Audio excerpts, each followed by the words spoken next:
MiniMax M2.7 was open sourced yesterday. We covered the model on the channel, and as promised, today we are installing it locally with the help of this Bartowiski's quant. This is a 229 billion parameter mixture of expert model, 230 gigabytes in full precision, and we are going to run it with IQ4 XS quantized version at 122 gigabytes on a single GPU card. This is my GPU card, NVIDIA H100 with 80 GB of VRAM, and I am going to use this Ubuntu system. If you are looking to rent a GPU on very affordable price, you can find the link to Mass Compute in video's description with a discount coupon code of 50% for range of GPUs. The tool which I am going to use is this llama.cpp.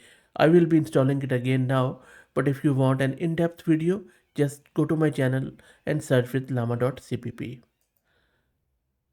Please also follow me on X if you're looking for AI updates. Okay, let me get back to the terminal and let's get the installation underway. So first up, let's clone the repo of llama.cpp. Now I am going to build it with CMake. And now let's run that CMake command again. And this one is going to take a few minutes.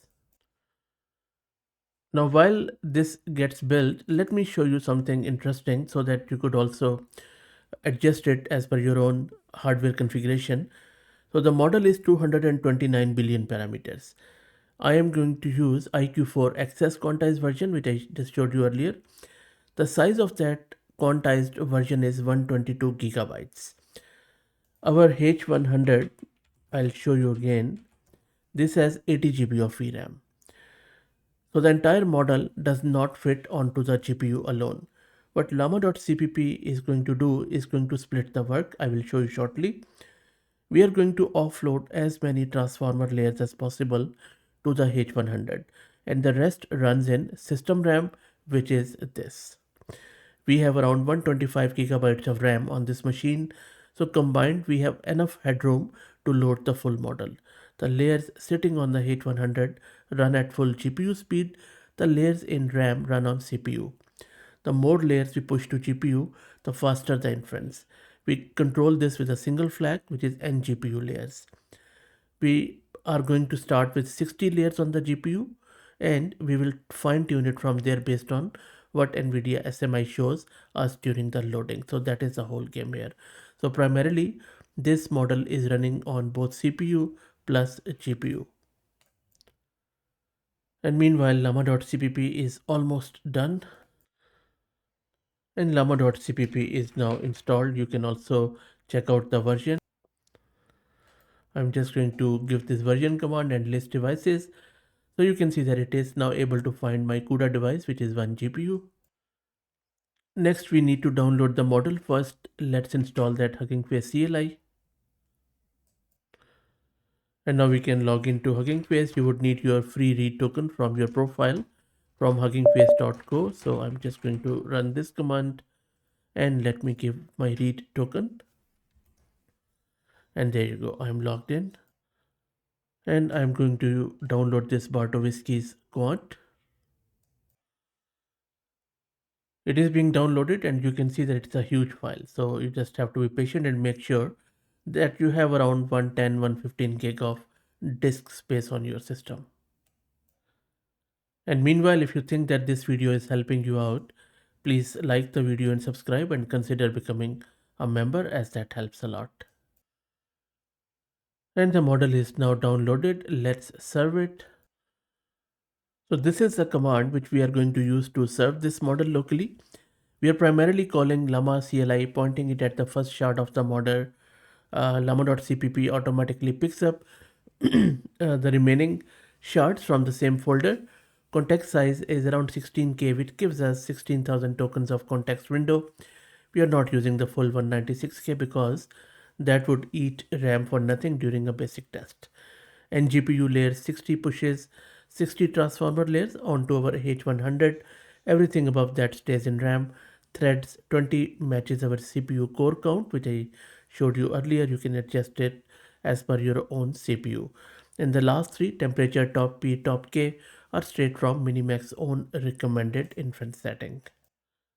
For the purpose of this demo, I'm going to serve it as a server so that I could access it from an OpenAI compatible API. But if you want to run it in CLI, you can also do so. So I'm just going to run it like this.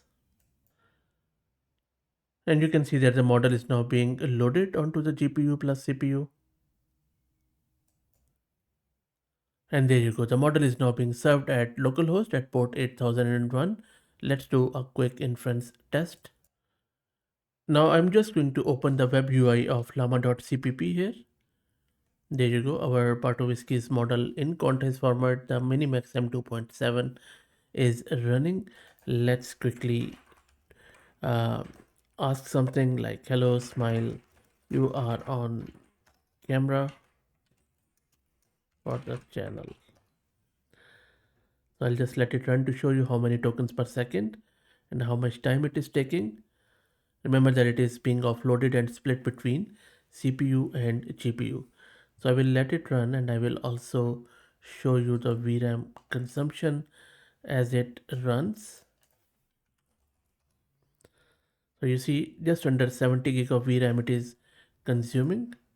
Let me quickly show you my RAM. So this is a memory, not but decently it is being used. Let's check the CPU consumption. So CPU is quite high as you can see, and the response has come back. There you go. So CPU is a bit high anyway. So now you know my resource consumption. Let's go back, and this is a token per second, which is not bad really for what we are doing, CPU plus GPU. And if you look at the answer, it says I'm ready to jump in for your channel. Let me know what you need. So the response is not broken, it is not hallucinating, it is not going into the loop. The model is still maintaining its intelligence even at such a lower quant. And now let's do a coding test. So if you look at this coding test, it is quite complex and it is quite detailed. So we are giving this model a complex single shot creative coding task, no back and forth, no iteration, one prompt, one response. So we want a custom physics simulation, particle interactions, mouse events, canvas rendering, and visual effects all in one go. So there will be a matrix rain and particle fluid simulation, and these are all the requirements as you can see. So let's see if a model of this size can do this. It is processing. It is going to take a bit of a time. And then remember that we came down from 229 billion parameter at full precision to a 4-bit IQ4 access count at 100 gigabytes. We dropped from bfloat 16 down to a roughly 3.79 bits per weights on average. That is a significant reduction. But let's see from the output, the reasoning and the code generation, if the quality holds up or not. So this is the reasoning which is happening at the moment.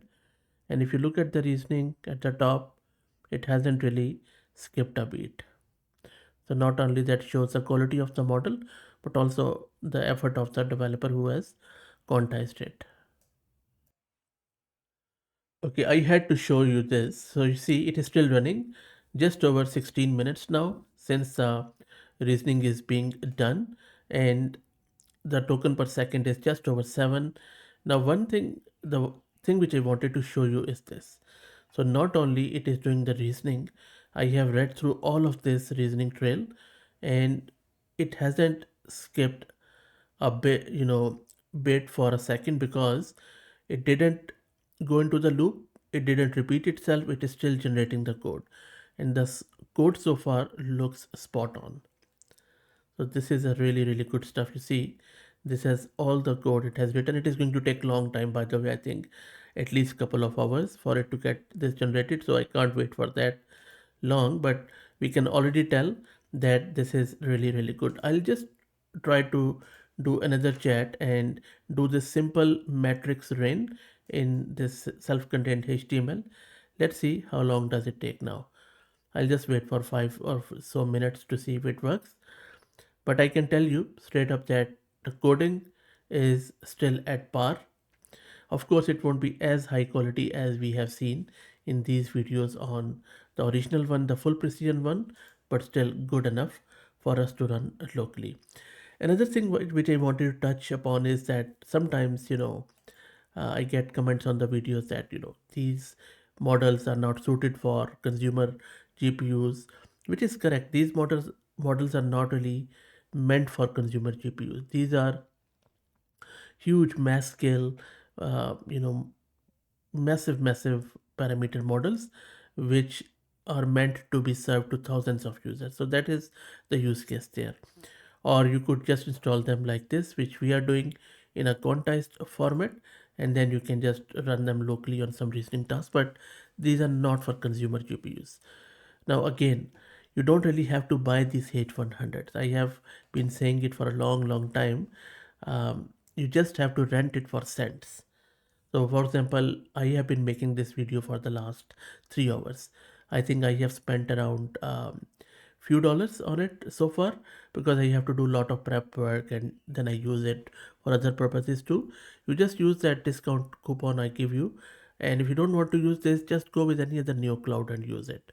So, you know, you don't have to buy it for thousands and thousands of dollars. Just rent it and then run it locally on that server.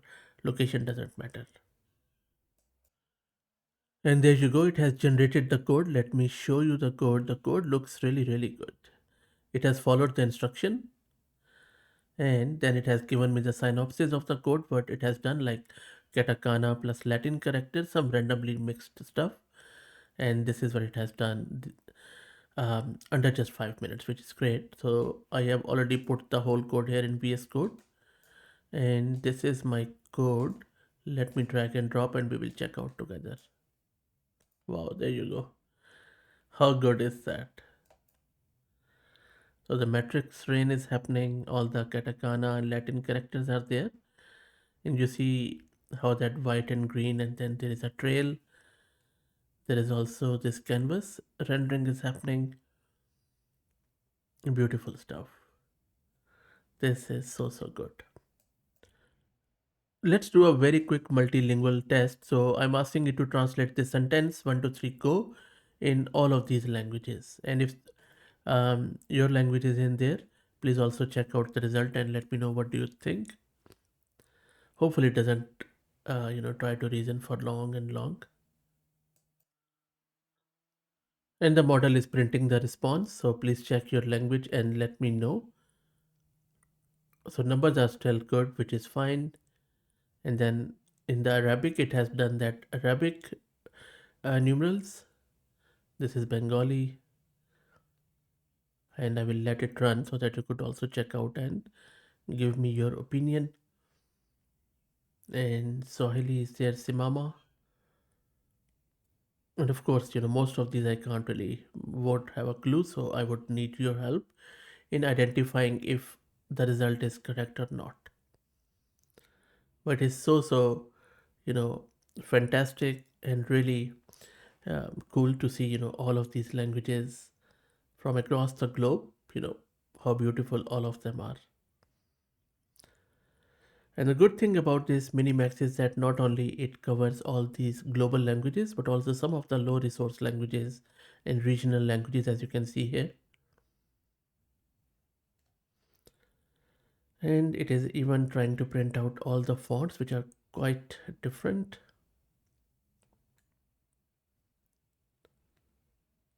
So I'm just going to let it print. Hopefully it is not going to take long now.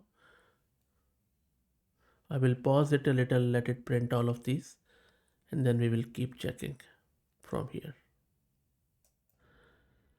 Okay, so it has finished doing it. I'm just going to scroll down and you have to please check and let me know in the comments. Highly appreciated. And some of them are quite literal. I have just checked it in Google Translate. And there you go. So these are all the languages. So look, I think it has done wonderfully well. I'm very happy with the result. Let me know your thoughts in the comments. Again, please like the video and subscribe and consider becoming a member, because membership is what keeps the lights on the channel. Please also follow me on X. Thank you for all the support.